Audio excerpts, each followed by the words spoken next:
Today we shall reflect on the life of St Callistus I. St Callistus, who had been Archdeacon of Rome under Pope St Zephyrinus, was elected Pope on the latter's death in 217 and reigned for 5 years.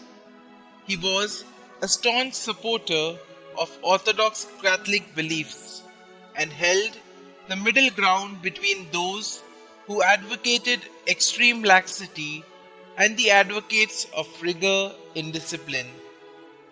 The rigorist Hippolytus, for example, believed with the Montanists that certain moral sins like murder, adultery, and apostasy should never be forgiven, even after due penance had been exacted and publicly performed. Hippolytus left the church at Callistus' election, formed a schismatic body, and set himself up as a kind of anti-pope.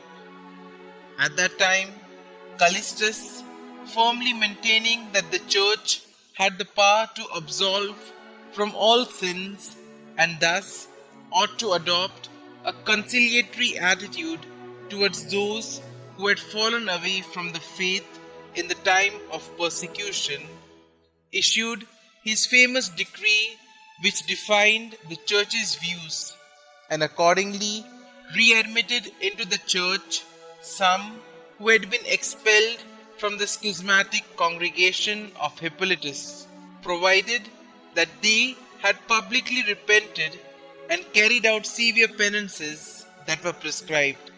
Among the other disciplinary regulations of this pope, there is also one which admitted, contrary to Roman civil law, the validity of marriages between patricians and plebeians or slaves. There was no official persecution going on against Christians in Rome at that time, but St Callistus was killed in a popular disturbance caused by the pagan rabble by being thrown headlong from a high window. The chapel bearing his name in the Travesti quarter of Rome appears to stand on land which was adjudged to certain Christians under Emperor Alexander Severus against some claimant who was a tavern keeper.